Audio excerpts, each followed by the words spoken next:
اسلام آباد کے علاقے ماڈل ٹاؤن ہمک کے قریب فیکٹری میں خوفناک آتش زدگی دھماکے کے بعد آسمان پر گہرے سیاہ بادل چھا گئے۔ 10 سے زائد فائر بریگیڈ کی گاڑیوں نے آگ پر قابو پا لیا۔ ریسکیو حکام کے مطابق آگ ایئر کنڈیشن تیار کرنے والی فیکٹری میں لگی۔ وجہ معلوم نہ ہو سکی۔ حادثے میں کوئی جانی نقصان نہیں ہوا۔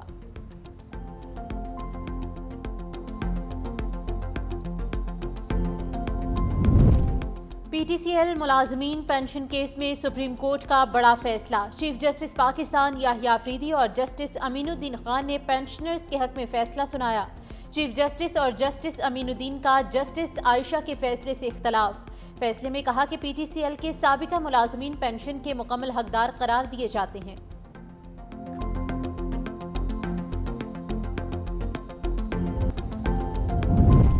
سیالکوٹ میں 3 ملزمان کی اسٹور پر ڈکیتی کی واردات۔ دکاندار اور عملے کو یرغمال بنا کر ڈاکو 7 لاکھ لوٹ کر فرار۔ اسٹور کے باہر ملزمان کی فائرنگ سے راہگیر زخمی۔ سی سی ٹی وی منظر عام پر مقدمہ درج کر لیا گیا۔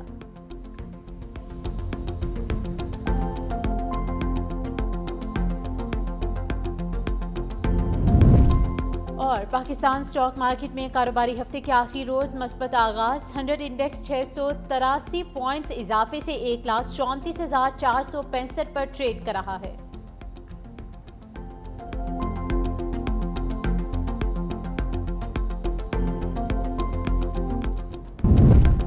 دنیا بھارت کے توسیع پسندانہ عزائم اور ہندوتوا انتہا پسندی کے خطرناک رجحانات سے بدظن ہوتی جا رہی ہے۔ فیلڈ مارشل کا 2 ٹوک پیغام۔ فیلڈ مارشل سید عاصم منیر کی زیر صدارت کور کمانڈر کانفرنس۔ کہا 2 طرفہ فوجی کشیدگی میں کسی تیسرے فریق کو شامل کرنا بھارت کی بلاک پالیٹکس کو فروغ دینے کی بے بنیاد کوشش ہے۔ اس کوشش کا مقصد بھارت کا خطے میں نیٹ سیکیورٹی پرووائیڈر کے خود ساختہ کردار کو گمراہ کن طور پر پیش کرنا ہے۔ فورم نے مزید کہا کہ بھارتی حمایت یافتہ اور سپانسرڈ پراکسیز کے خلاف ہر سطح پر فیصلہ کن اور جامع کارروائیاں جاری رکھنا ناگزیر ہے۔ پہلگام واقعے میں واضح شکست کے بعد بھارت اب فتنہ الخوارج اور فتنہ الہندوستان کی پراکسیز کے ذریعے مذموم ایجنڈے کو آگے بڑھانے کی کوشش کر رہا ہے۔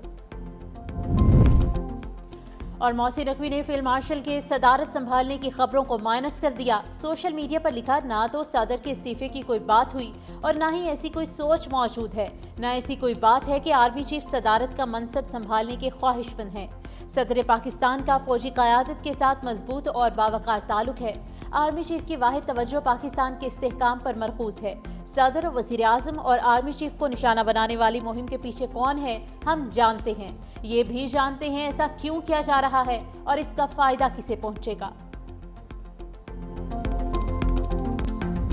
محسن نقوی نے فیلڈ مارشل کی صدارت سنبھالنے کی خبروں کو مائنس کر دیا۔ سوشل میڈیا پر لکھا کہ نہ تو صدر کے استعفے کی کوئی بات ہوئی، نہ ہی کوئی ایسی سوچ موجود ہے، نہ ہی ایسی کوئی بات ہے کہ آرمی چیف صدارت کا منصب سنبھالنے کے خواہش مند ہے۔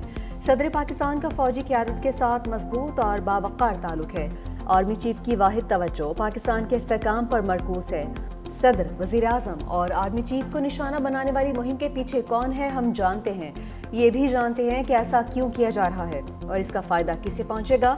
اس بیانیے میں شامل افراد کو پیغام ہے کہ دشمن ایجنسیز کے ساتھ مل کر جو کرنا ہے کر لو، ہم وہ سب کریں گے جو پاکستان کو مضبوط بنانے کے لیے ضروری ہے۔ پیپلز پارٹی ہماری اتحادی ہے، ہم کیوں نظام کو درہم برہم کرنا چاہیں گے۔ نون لیگ کے سینیٹر عرفان صدیقی کی خبروں کی تردید۔ کہا کہ آصف علی زرداری ریاست کے سربراہ کی حیثیت سے اچھے طریقے سے کام کر رہے ہیں۔ آصف علی زرداری مدبر شخص ہیں اور انہوں نے حکومت کے لیے مشکلات پیدا نہیں کی ہیں۔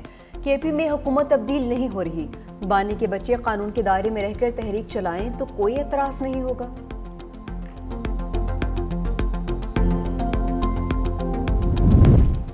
اسحاق ڈار کی روسی وزیر خارجہ سرگئی لاروف سے ملاقات۔ پاک روس وزرائے خارجہ کا 2 طرفہ تعلقات مضبوط بنانے کے عزم کا اعادہ۔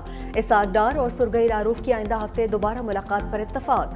دونوں رہنما ایس سی او وزرائے خارجہ اجلاس میں دوبارہ ملاقات کریں گے۔ ترجمان دفتر خارجہ کے مطابق ملاقات کوالالمپور میں آسیان ریجنل فورم کے موقع پر ہوئی۔ نائب وزیر اعظم اسحاق ڈار آسٹریلوی وزیر خارجہ سے بھی ملے۔ 2 طرفہ مضبوط تعلقات، تجارت اور تعلیم میں تعاون کا اعادہ۔ اسحاق ڈار کی کینیڈین وزیر خارجہ انیتا آنند سے بھی ملاقات۔ معاشی اور تجارتی تعلقات کی مزید بہتری پر اتفاق۔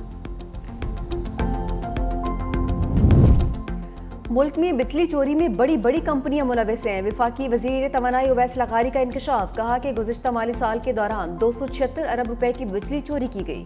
توانائی کے شعبے کو مجموعی طور پر 591 ارب روپے کا نقصان ہوا۔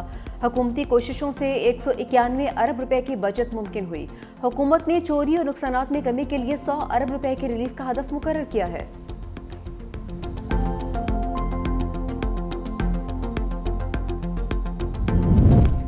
ای کامرس برآمدات میں اضافے کا ایک بہت بڑا ذریعہ ہے۔ وزیر اعظم شہباز شریف کہتے ہیں ای کامرس پلیٹ فارمز پر 3 لاکھ سے زائد پاکستانی مقامی مصنوعات فروخت کر رہے ہیں۔ وزیر اعظم سے بین الاقوامی ای کامرس کمپنی علی بابا گروپ کے وفد کی ملاقات۔ وزیر اعظم کی ملک میں ای کامرس کے فروغ کے لیے کمیٹی تشکیل دینے کی ہدایت۔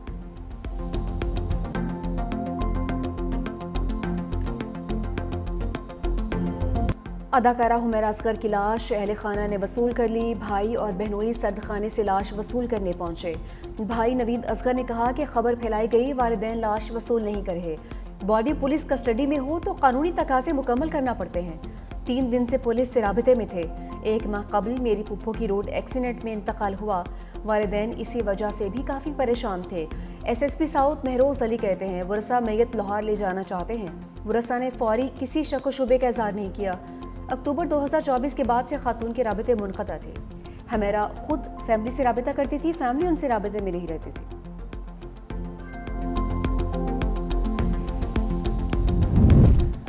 اداکارہ حمیرہ اصغر کی لاش ممکنہ طور پر 6 ماہ پرانی ہے، پولیس کا انکشاف۔ ڈی آئی جی ساؤتھ کے مطابق اداکارہ کا فون اور سوشل میڈیا اکتوبر 2024 سے غیر فعال تھا۔ ان کے فیس بک اور انسٹاگرام پر آخری پوسٹ ستمبر 2024 کی ہے۔ فلیٹ کی بجلی بھی طویل عرصے سے منقطع تھی۔ کال ریکارڈز کے مطابق آخری رابطہ آن لائن ٹیکسی ڈرائیور سے ہوا تھا۔ کھانے پینے کے سامان کی میعاد سے لاش کے پرانے ہونے کی تصدیق۔ پولیس کا کہنا ہے کہ اصل حقائق کے لیے پوسٹ مارٹم رپورٹ کا انتظار ہے، جس میں 1 سے 2 روز لگ سکتے ہیں۔ تفتیش کے بعد موت کی اصل وجوہات سامنے آئیں۔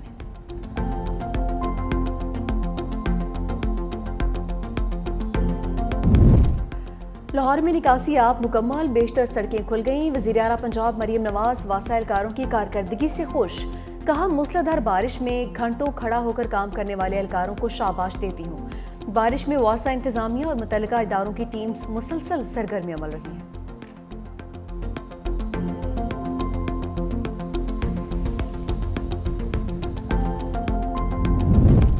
پاکستان جانے پر بیٹوں کی ممکنہ گرفتاری کے بیانات پر جمائمہ گولڈ سمتھ برہم۔ ایکس پر اپنے پیغام میں بانی پی ٹی آئی کی سابقہ اہلیہ نے کہا، حکومتی وزراء کہتے ہیں بیٹوں نے والد سے ملنے کی کوشش کی تو جیل میں ڈال دیا جائے گا۔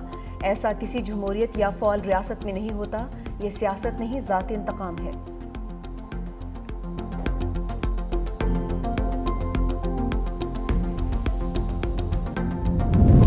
بانی پی ٹی آئی کے بیٹوں کے ذریعے فساد کی ہرگز اجازت نہیں دی جائے گی۔ وزیر اطلاعات پنجاب اسما بخاری کہتے ہیں بانی کو چاہیے بیٹی کو بھی ساتھ لے کر آئیں۔ پی ٹی آئی والے اس وقت ویلے ہیں، انہیں کوئی نہ کوئی بات تو گھڑنی ہے۔ ستھرا پنجاب کے بعد اب سدھرا پنجاب مہم شروع کر دی ہے۔ پی ٹی آئی دور میں بزدار، پرویز الہی اور فرح گوگی نے گندم کا پیسہ کھایا ہے۔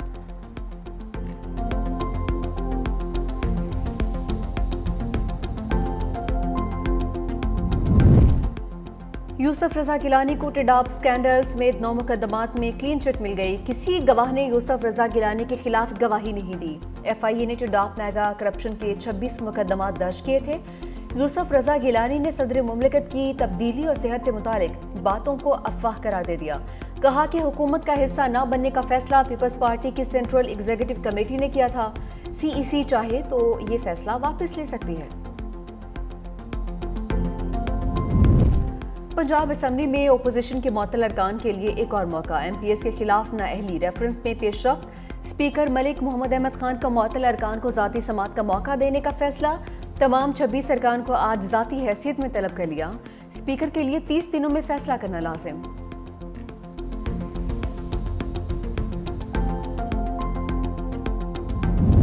ملکی زیر مبادلہ کے ذخائر بڑھ گئے۔ 1 ارب 77 کروڑ ڈالرز اضافے سے 20 ارب ڈالرز کی سطح پر پہنچ گئے۔ 4 جولائی تک اسٹیٹ بینک کے ذخائر 14 ارب 50 کروڑ ڈالرز تھے۔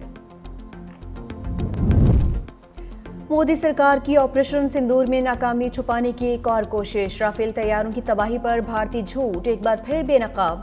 پی جے پی آئی ٹی سیل نے دعویٰ کیا کہ آپریشن سندور میں کوئی رافیل طیارہ نہیں گرا، مگر حقائق اس کے برعکس نکلے۔ فرانسیسی کمپنی ڈیسالٹ ایویشن نے مودی حکومت کے دعوے کو مسترد کر دیا، واضح کیا کہ سی ای او اور چیئرمین نے رافیل طیاروں کے حوالے سے کوئی بیان نہیں دیا۔